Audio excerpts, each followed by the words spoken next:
Assalamualaikum warahmatullahi wabarakatuh. Selamat pagi anak-anak. Semoga kalian selalu sehat walafiat. Pada pagi hari ini kita akan belajar tema 2 persatuan dalam perbedaan, subtema 1 rukun dalam perbedaan, pembelajaran 2. Pelangi indah karena warna yang berbeda-beda.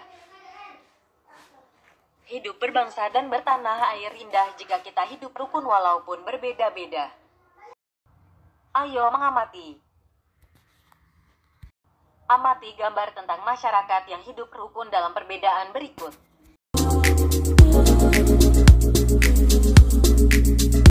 Bacalah teks berikut. Perbedaan yang menguatkan Kampung Cempaka adalah sebuah kampung transmigran. Warganya berasal dari berbagai daerah padat di Pulau Jawa. Hal itu menjadikan mereka berbeda suku maupun agama.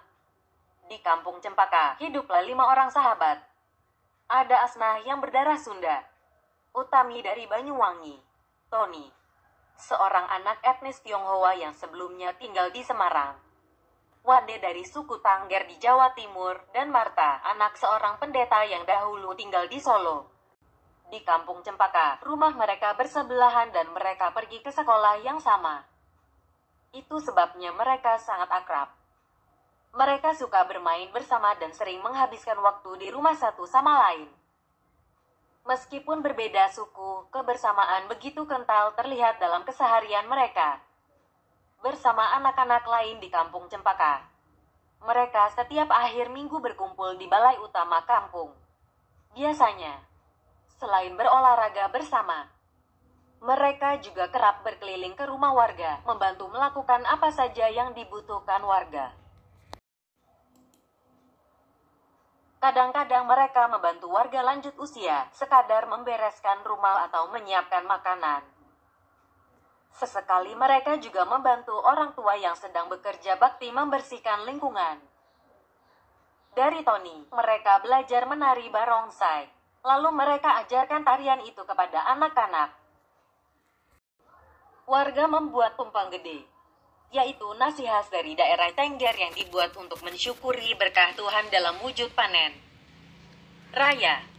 Sikap toleransi yang ditunjukkan kelima sahabat itu memang sekadar berupa hal-hal kecil. Hal kecil dalam keseharian itulah yang mencerminkan kehidupan Bhinneka Tunggal Ika di kampung Cempaka yang kaya akan perbedaan. Mereka hidup damai berdampingan dan tulus saling menjaga. Perbedaan tidak menghalangi persatuan. Dengan bersatu, kita dapat melakukan banyak hal. Setelah mengamati gambar dan membaca teks tentang hidup rukun dalam perbedaan, tulis hal yang kamu ingin ketahui lebih lanjut dalam bentuk pertanyaan. Tukarkan pertanyaan yang telah kamu buat dengan teman di sebelahmu dan diskusikan jawabannya bersama-sama. Tulis kesimpulan tentang persatuan melalui hidup rukun dalam perbedaan pada bagan berikut. Apa perbedaan yang ada? Bagaimana menyikapinya? Apa manfaat hidup rukun? Ceritakan pengalamanmu tentang hidup rukun di sekolah atau lingkungan tempat tinggalmu sebagai penerapan persatuan. Jelaskan tentang perbedaan yang ada, kegiatan yang dilakukan teman, warga bersama-sama secara rukun. Sikapmu atau sikap keluargamu terhadap perbedaan yang ada, dan manfaat yang kamu rasakan dari persatuan dalam perbedaan. Sampaikan pendapatmu kepada teman kelompokmu. Ayo berkreasi. Semangat persatuan bangsa Indonesia tercermin pada seni budaya lokal. Salah satunya adalah melalui tarian. Banyak tarian daerah Indonesia yang menyerukan persatuan. Bacalah teks berikut dalam hati. Legol-ego, tari adat Alor bermakna persatuan. Tarian adat adalah salah satu kekayaan budaya yang disampaikan secara turun-temurun dari nenek moyang. Tarian adat kerap memiliki pesan dan makna yang luhur. Salah satunya ada pada tari Legol-ego dari Kabupaten Alor, Nusa Tenggara Timur, NTT. Tarian ini ditujukan untuk mengajak masyarakatnya bersatu membangun kampung dan negeri. Pada masing-masing kawasan di Kabupaten Alor terdapat gaya tari dan nyanyian yang berbeda-beda. Namun formasinya tetap sama, yakni lingkaran. Masing-masing nyanyian dan pantun yang diungkapkan saat menari memiliki arti serta harapan yang berbeda-beda. Beberapa literatur menyatakan bahwa tarian ini sempat menjadi tari perang. Sekarang tarian ini lebih sering digunakan untuk menyambut tamu. Tamu disambut oleh masyarakat yang dituakan, lalu diajak menuju sebuah pohon besar yang rindang, dengan beberapa warga perempuan yang berpegangan tangan mengelilingi pohon.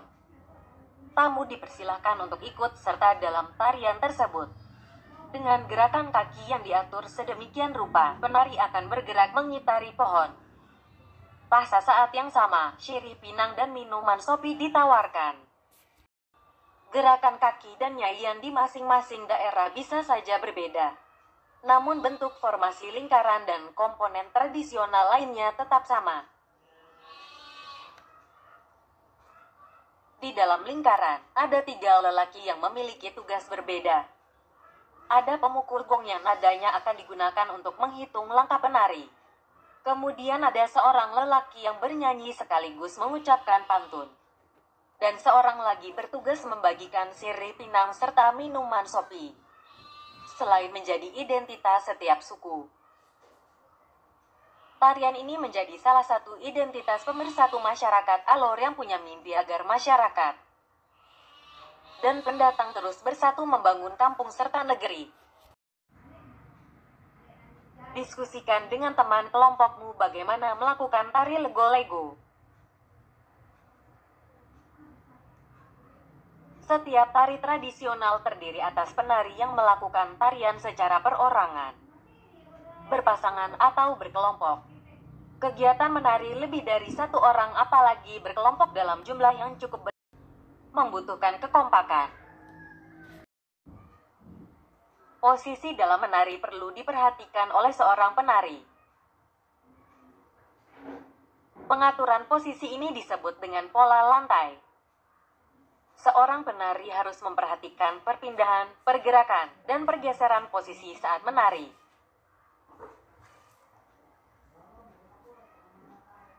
Pola lantai adalah pola denah yang harus dikuasai oleh seorang penari dan berfungsi untuk membuat posisi dalam sebuah ruang gerak.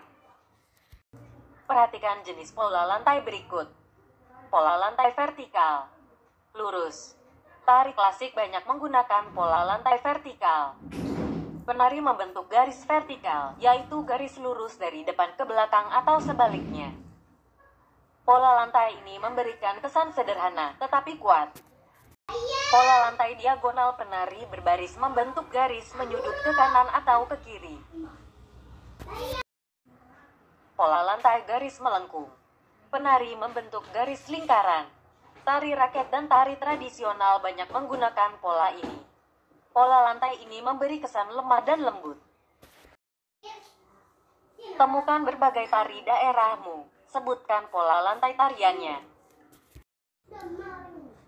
Praktikan pola lantai 1 tarian bersama kelompokmu dan tuliskan langkah-langkahnya. Kamu bisa menggambar pola lantai tersebut. Diskusikan pola lantai tarian tersebut dengan teman kelasmu. Kamu baru saja mencoba pola lantai dalam menari. Kerjasama yang baik harus dimiliki oleh seorang penari agar menghasilkan tarian yang indah. Perbedaan yang dimiliki oleh para penari tidak boleh menghalangi semangat persatuan dalam menghasilkan tarian yang indah. Perhatikanlah lingkunganmu. Adakah sikap baik yang bisa kamu contoh dari penerapan hidup rukun dalam perbedaan? Sampaikan hasilnya kepada gurumu. Sekian pembelajaran hari ini. Assalamualaikum warahmatullahi wabarakatuh.